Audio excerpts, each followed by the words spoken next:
दोस्तों, भारत पर ट्रंप ने 50% का टैरिफ लगा दिया है, लेकिन अब जो कुछ हुआ है उसने दुनिया के सबसे ताकतवर मुल्क के प्रेसिडेंट की नींद उड़ा दी है। यह कोई मामूली रणनीति नहीं है, यह उस नए भारत का तूफान है जो अब झुकता नहीं बल्कि दुनिया को झुकाता है। जब ट्रंप ने सोचा था दोस्तों कि वह भारत को अपनी उंगलियों पर नचा लेगा, तो उन्हें नहीं पता था कि दूसरी तरफ मोदी नाम का बवंडर बैठा हुआ है जो उनकी हर चाल को काटने के लिए तैयार है। और दोस्तों, अब जो खुलासा हुआ है उसने जियोपॉलिटिकल गेम का रास्ता ही बदल दिया है।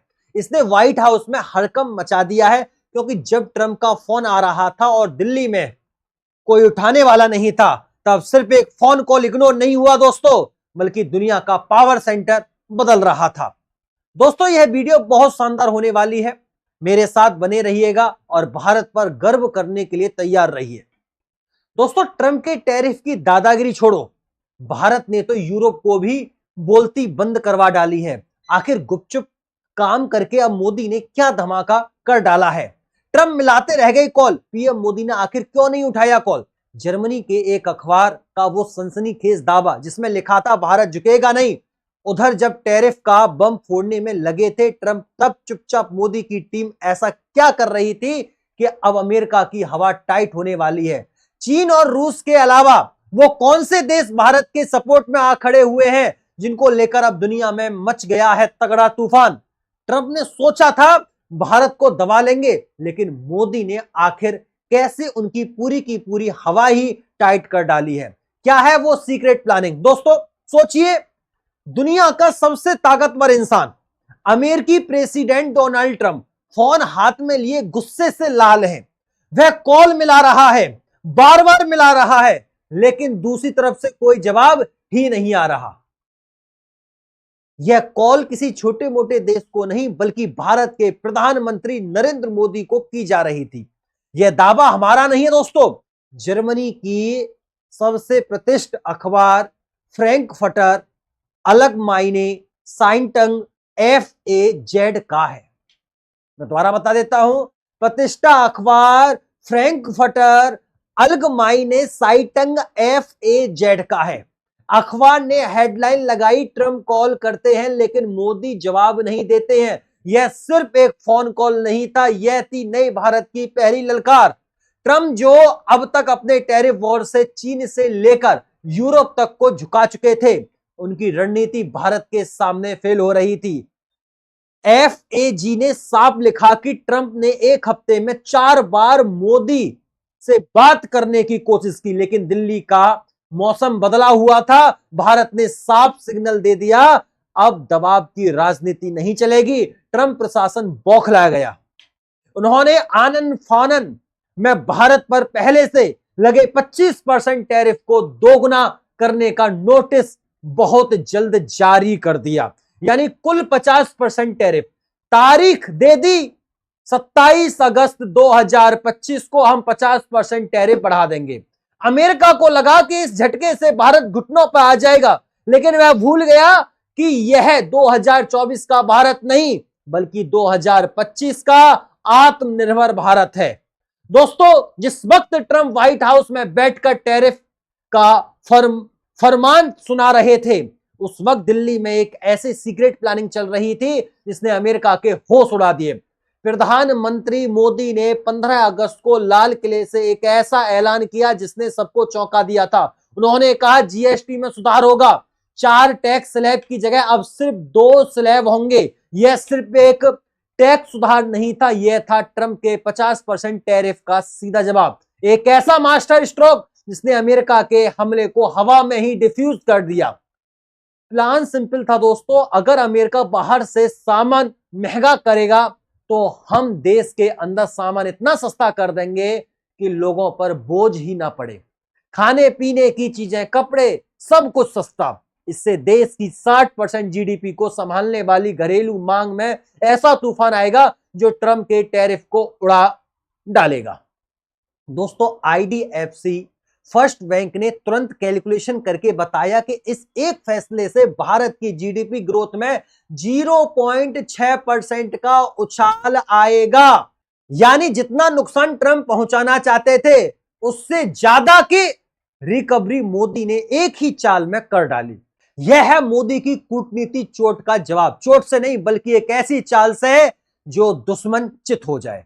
दोस्तों, ट्रंप को लगा था कि भारत को दुनिया में अकेला कर देंगे, लेकिन मोदी का गेम प्लान कहीं ज्यादा बड़ा था। एक तरफ अमेरिका आंखें दिखा रहा था तो दूसरी तरफ जापान भारत के साथ खड़ा हो गया। जापानी प्रधानमंत्री सीगे ने ऐलान किया था कि जापान अगले 10 साल में भारत में 10 ट्रिलियन येन यानी लगभग 68 बिलियन डॉलर का निवेश करेगा। यह पैसा एआई और सेमीकंडक्टर के सेक्टर में लगाने वाला है, यानी वो टेक्नोलॉजी जिसमें आज तक अमेरिका और चीन का दबदबा था, अब भारत जापान मिलकर दुनिया का नया टेकअप बनाने जा रहे थे। यह अमेरिका के मुंह पर करारा तमाचा था। भारत ने दिखा दिया कि उसे किसी एक देश की जरूरत नहीं, दुनिया उसके साथ खड़ी है। लेकिन कहानी यहीं खत्म नहीं होती दोस्तों। ट्रंप की टैरिफ वाली हरकत ने भारत के दो पुराने दोस्तों रूस और चीन को भी उसके ओर करीब ला दिया है। रूसी राष्ट्रपति व्लादिमीर पुतिन ने 2025 के एंड तक भारत आने का ऐलान कर दिया है और खुद प्रधानमंत्री एससीओ समिट के लिए चीन जाने को तैयार हो गए हैं। बड़ी बात तो यह है कि चीनी राष्ट्रपति जिनपिंग ने ऐलान किया है कि वह व्यक्तिगत तौर पर मोदी का स्वागत करेंगे। अब दोस्तों, यह तीनों देश जब एक साथ आए तो दुनिया का जियोपॉलिटिकल नक्शा ही बदल जाएगा। इन तीनों की कुल जीडीपी 53.9 ट्रिलियन है, जो दुनिया की इकोनॉमी का 1/3 है। इनका कुल एक्सपोर्ट 5.9 ट्रिलियन है। ये तीनों देश मिलकर अमेरिकी डॉलर के राज को खत्म करने के मिशन पर लग गए हैं। जब भारत ने रूस से कच्चा तेल अपनी करेंसी में खरीदना शुरू किया तो अमेरिका को समझ आ गया कि यह लड़ाई सिर्फ टैरिफ की नहीं बल्कि दुनिया पर राज करने की है, और इस लड़ाई में भारत अब अकेला नहीं बल्कि एक नई महाशक्ति का लीडर बनकर उभर रहा है। अब बारी थी सीधे मैदान में उतरने की। दोस्तों, प्रधानमंत्री मोदी गुजरात के अहमदाबाद में एक विशाल जनसभा में पहुंचे। लाखों की भीड़ के सामने उन्होंने जो कहा उसे सिर्फ अमेरिका ने नहीं पूरी दुनिया ने सुना। उन्होंने गरजते हुए कहा, दबाव बढ़ सकता है लेकिन हम उसे सह लेंगे, आपके हितों को कोई नुकसान नहीं होने देंगे। यह सिर्फ एक भाषण नहीं था, यह 1000 करोड़ भारतीयों को दिया गया भरोसा था। मोदी ने कहा कि सरकार किसानों, पशुपालकों और छोटे उद्यमियों के हितों से कभी समझौता नहीं करेगा। उन्होंने ट्रंप का नाम लिए बिना कहा कि कुछ देश अपने आर्थिक स्वार्थ के लिए राजनीति कर रहे हैं लेकिन भारत झुकेगा नहीं। और फिर उन्होंने दिया वह नारा जिसने इस पूरी लड़ाई को एक जन आंदोलन बना दिया, स्वदेशी अपनाओ। उन्होंने व्यापारियों से अपील की कि अपनी दुकानों पर बड़े बड़े बोर्ड लगाएं, यहां केवल स्वदेशी सामान बिकता है। उन्होंने कहा कि दिवाली, नवरात्रि जैसे त्योहारों पर सिर्फ मेड इन इंडिया सामान खरीदें।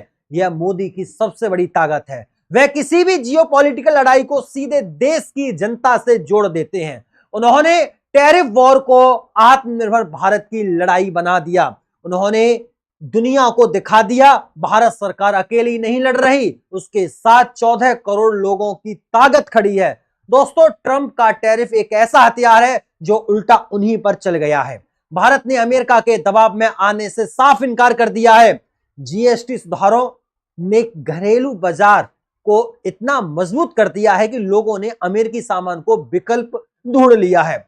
स्वदेशी का आंदोलन इतना बड़ा हो गया है कि भारतीय कंपनियों की चांदी हो गई है। दूसरी तरफ भारत ने ब्रिटेन, यूरोपियन संघ और आसियान देशों के साथ ट्रेड डील को फास्ट ट्रैक कर डाला है। भारत ने अमेरिका को दिखा दिया है कि अगर तुम हमारे लिए एक दरवाजा बंद करोगे तो हम दुनिया में 10 नए दरवाजे खोल लेंगे।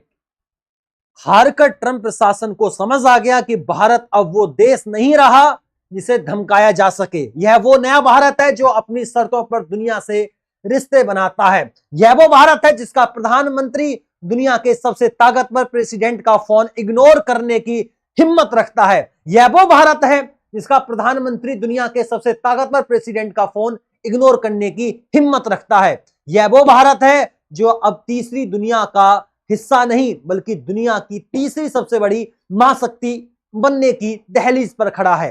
ट्रंप ने गलती कर दी। उन्होंने भारत के स्वाभिमान को चुनौती दी और जब भारत का स्वाभिमान जागता है तो दुनिया में तूफान आ जाता है। दोस्तों, यह कहानी सिर्फ एक टैरिफ वॉर की नहीं, यह उस तूफान की शुरुआत है जो आने वाले सालों में दुनिया का हर समीकरण बदल कर रख देगा।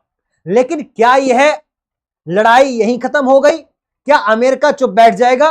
क्या अब अमेरिका भारत पर कोई और बड़ा एक्शन लेने की तैयारी कर रहा है? भारत, रूस और चीन का यह नया गठबंधन क्या एक मिलिट्री अलायंस में बदलेगा? और सबसे बड़ा सवाल, क्या डॉलर का राज अब खत्म होने वाला है? आप इस पर क्या सोचते हैं? कमेंट करके जरूर बताइए। उम्मीद करता हूं यह सेशन आपको बहुत अच्छा लगा होगा।